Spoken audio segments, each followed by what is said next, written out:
Odinga, Winnie should be there. Kenya Kwanza 5, Azimio 4. Kenya Kwanza Busaika. May we proceed with the counting? Kenya Kwanza 5, Azimio 4. Kenya Kwanza Aden Omar, Busaidi Mohamed, Hassan Omar, Iman Dek.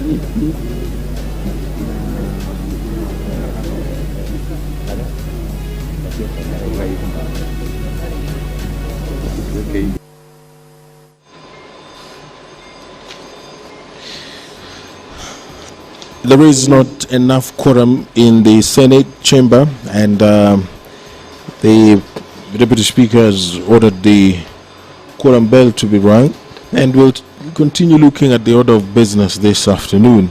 The motion by the Honorable Senator Veronica Ndwati will be moved this afternoon, and the Senator will be requesting the Senate to resolve that the Ministry of Interior and National Administration, Labor and Social Protection as well, Foreign Affairs and Diaspora Affairs, Immigration Department and the National Employment Authority, as well as the National Industrial Training Authority and the Kenya Private Employment Agencies, cease all travel by Kenyan migrant workers to the Gulf states with immediate effect until a raft of measures are taken into account and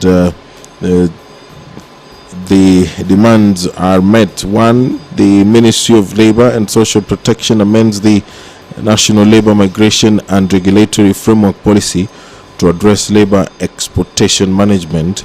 And two, the Ministry of Labor and Social Protection and the Ministry of Foreign Affairs and Diaspora Affairs adopt and ratify the multilateral declarations relating to the protection of workers, such as the International Labour Organization (EALA), Domestic Workers Convention of 2011 number 189, and the Private Employment Agencies Convention of 1997, in particular number 181.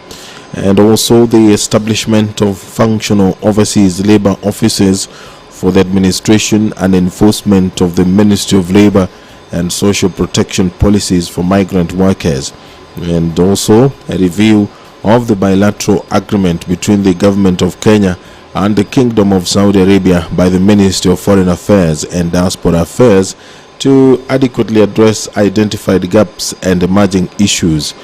And also there are established safe houses to serve as central huts of welfare and assistance to migrant workers and temporary shelters for overseas Kenyans in distress. And finally, any Kenyan in distress, and in particular Helen Kemunto, is rescued and brought back to Kenya from Riyadh, Saudi Arabia.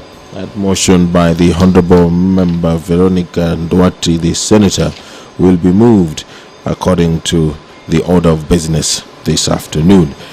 Senator James Lomenen Ekomwa of Turkana County will move a motion on drought and hunger mitigation in Turkana County.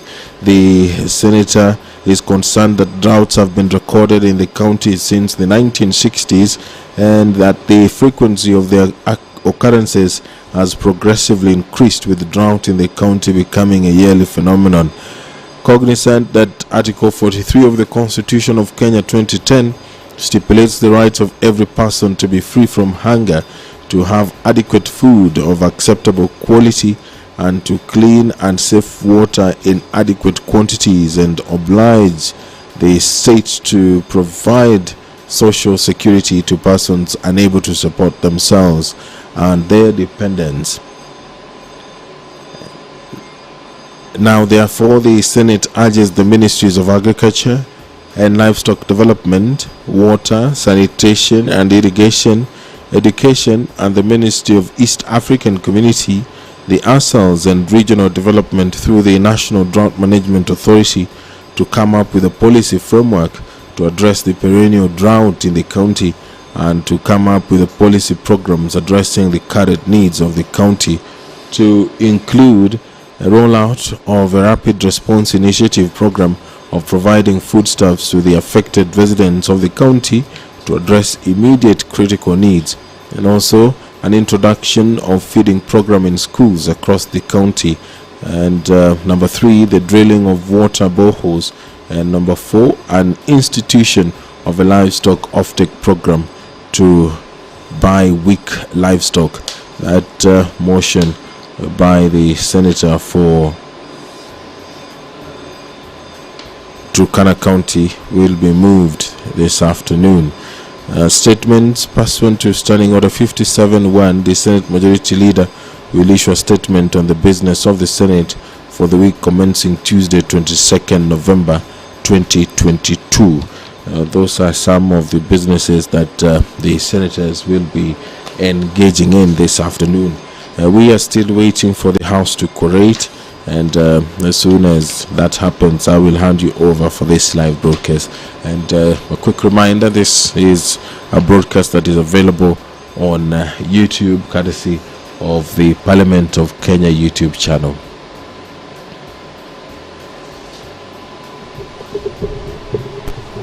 Number 1, administration of oath. Next order. Order number 2, communication from the chair. Next order. Order number 3, messages. Next order. Order number 4, petitions. Next order. Order number 5, papers. Next order.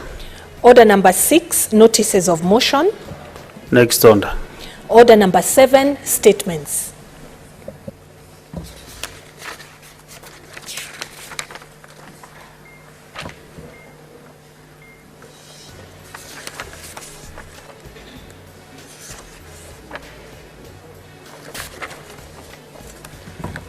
We have several statements.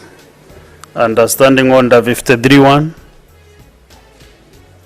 We start with Senator for Kisumu County, Professor Tom Ojenda. He is not present. He has actually 2 statements. Then Senator Shakil Abdara, make your statement.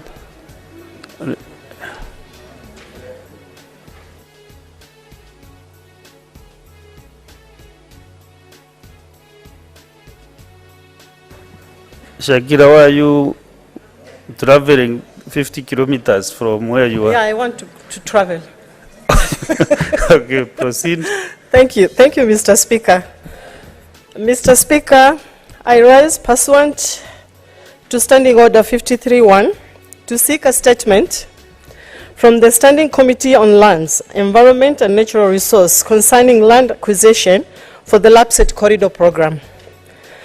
In the statement, the committee should, number 1, provide a report detailing the land acquisition process for the Lapset Corridor Program, including the exact land placement, acreage, amount paid per acre, and the justification for the project. Number 2, inform the Senate whether all the organizations that vacated their land for the Lapset Corridor Program have been compensated, and if not, state the reason why. And number 3, state the land requirement for the Lamu Special Economic Zone and Industrial City. Thank you, Mr. Speaker. Thank you. Yes, what is it, Senator Chalage? Yes, proceed. Go ahead.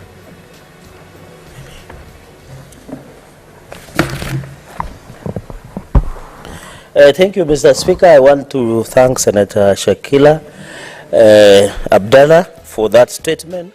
I think the issue of land acquisition is a constitutional matter. The Constitution is very clear and specific that when you do compulsory land acquisition, you must pay the market price, pay promptly. That is what the Constitution says, Mr. Speaker. So this Lapset project is an elephant in the room, and I remember last session we were even debating a situation where one of the roads that was being upgraded for Maram, the Ghanaian government was paying 80 million per kilometer to put Maram on that road, Mr. Speaker. And this part of the Lapset project has been riddled with graft, corruption and larceny, Mr. Speaker, and therefore it must be addressed. Land is an emotive issue. There are many people, and government must take these things seriously with the attention it deserves. With the new CS of lands, the chairperson of lands or committee members, Mr. Speaker, we must tell the nation, because you are dispossessing somebody a property, they should be paid promptly. That is what the Constitution says. It is not an act of parliament. It is not a policy. It is not a statement that you make in a baby shower or anywhere. This is a constitutional issue that must be done as it should be, Mr. Speaker. Mr. Speaker, therefore, the Lapset project since inception is a good project. But if we allow Kenyans to be dispossessed of their property and not compensate them as per the law, then it doesn't make sense, Mr. Speaker. Mr. Speaker, I remember even, and it is the right time, Mr. Speaker, that this House, a committee of this House investigated the Ruaraka land issue, Mr. Speaker. And I think it is the time also that we must be told. You remember the government acquired a public land in guise of being a private land, Mr. Speaker. And therefore, Mr. Speaker, we must be serious and reawaken and go back and investigate, Mr. Speaker, on issues such as the land matter, which is a motive, Mr. Speaker. And therefore, our Ruaraka land scandal, Mr. Speaker, we must reawaken, Mr. Speaker, because land is an emotive issue. Mr. Speaker, we don't want to, finally, Mr. Speaker, we don't want to see a situation where we